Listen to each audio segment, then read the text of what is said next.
The Sports Source is brought to you by Fast Frame. Turn your memorabilia into a work of art.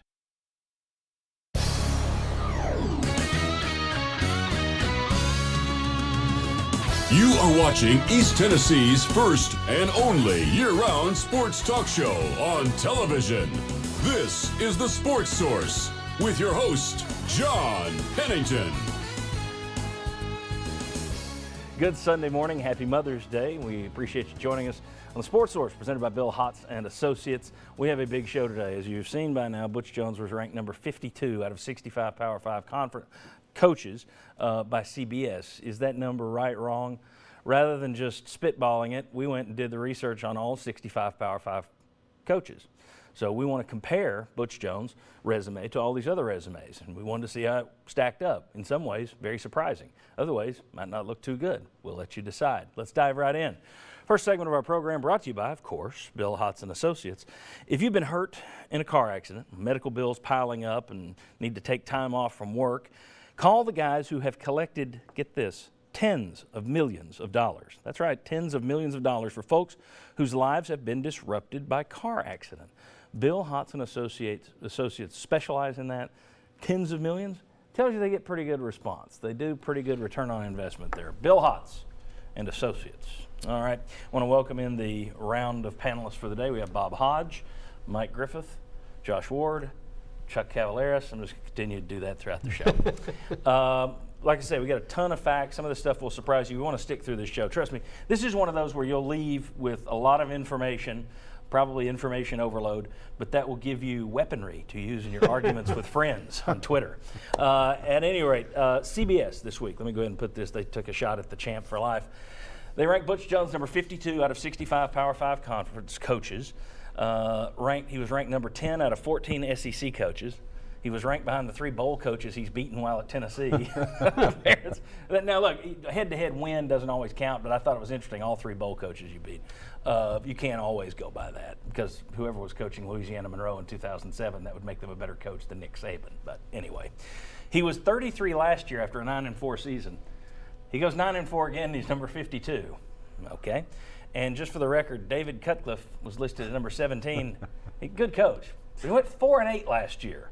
So Butch Jones 9-5, top 25. He's 52. David Cutcliffe 4-8. He's number 17. Gentlemen, your first reaction to the ranking of Butch Jones number 52. What the heck were they thinking? I mean, how do you fall from 33 to 52, like you're saying, John, when the numbers look like that? And I think we would all wonder, what's the criteria? I mean, what are they doing to base this evaluation on? Well, it's what they're not doing, which is looking at research and numbers, because I think most people would agree that Butch Jones did a better job at 9-4 this year with 17 injuries than games you look back on the year before and say, well, he should have, coaching cost him that, coaching cost him that. I think this is all about injuries, and people are blaming Butch Jones, saying, well, the strength and conditioning coach wasn't good enough.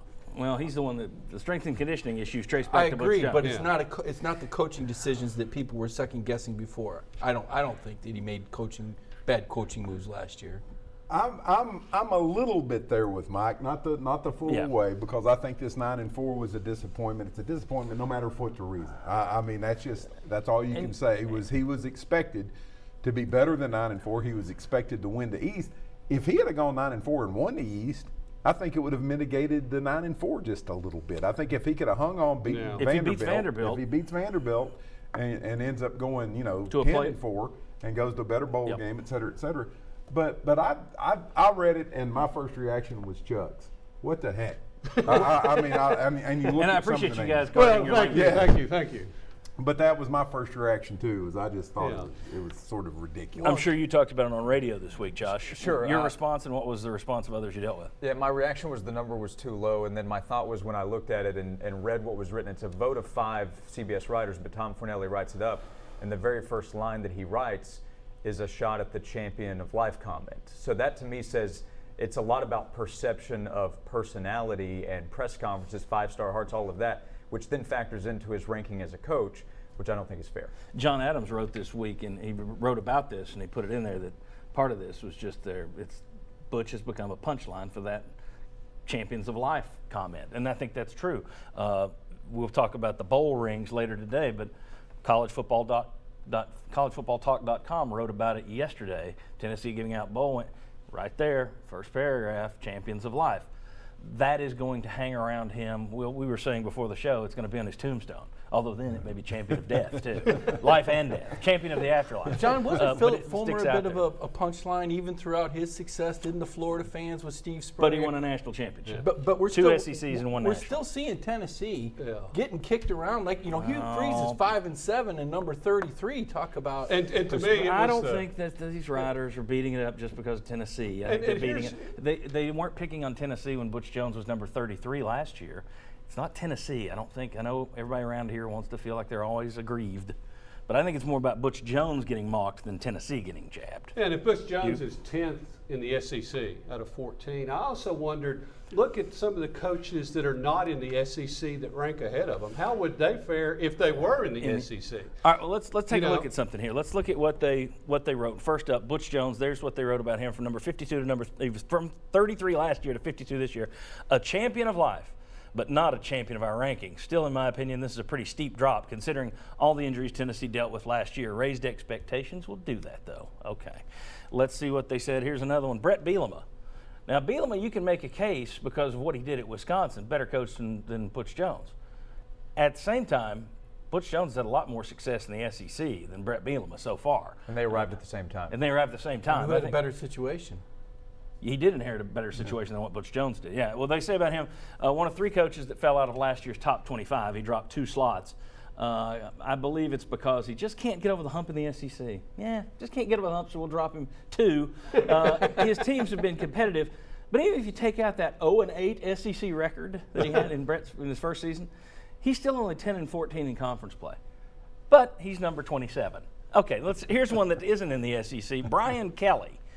He went from 12 to still number 22, okay? You go through that, and it says, a 4-8 mark leaves the future somewhat in doubt, you think? And it also causes him to drop a whole 10 spots. So he drops 10 by going 4-8. Butch Jones drops 19 by going 9-4. All right. And then the next one, Dan Mullen, okay, number 21. He was number 31. He run up 10 points this year, 10 places. And they're giving him credit because the Bulldogs didn't completely collapse without Dak Prescott. Even if 5-7 isn't exactly good, it raised my opinion of him. It appears I was not alone as he climbs 10 spots. So congratulations. You went from, you finished 6-7 last year. You were 9-4 the year before. You went 3 games backwards, but you raised 10 points in their rankings.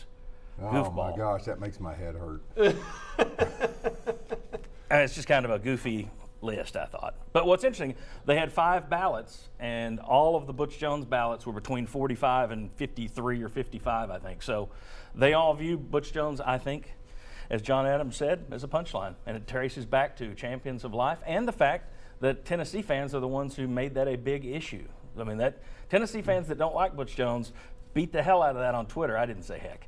And that's okay. We can get away with that one. I have before. But they beat him up, and I think that gets picked up by the national rankings. I mean, the national pundits. The thing is, though, as soon as I heard it, I beat him up for it, too. Agreed, I mean, but- that is just a dumb thing to say after a loss like that. Have you It's commented on? Have you situation. commented on it every day on Twitter since then? That's what Well, I I'm don't getting. do See, it even- Exactly. But I say it around my house. And Every even- day, okay. And even There you right go. after that, the thing I thought was like the double whammy was that all of a sudden winning the SEC East was not a goal. Yeah, that was To stupid. me, that's even worse. But they don't talk about that. They don't that talk didn't about get, it. that didn't get the Guys, pub. you We don't gotta have go. to. We gotta go. You don't have to win a championship to be a champion, though. Didn't anybody listen to the South Carolina basketball? That's But you different. can. But that's the thing. It's when you say it. But they got to If the you Final lose, Four. If you lose in the Final Four and Yeah. say that, people will take Yeah. it. If Butch Yeah. Jones had said champions of life after losing the SEC title game, most people would have looked at it differently than after you don't beat Vanderbilt. And don't go But to you Drew. still have that crew that hates him though. They would, if he said, "Well, we played a good game," how dare you? They'd be against him no matter what. When we come back, trust me, did a lot of numbers, just looking at resume stuff from every coach. Didn't know where it would turn out. Got some interesting finds next. Some of this stuff will surprise you about Butch Jones when you compare him to other coaches around the country. Come on back.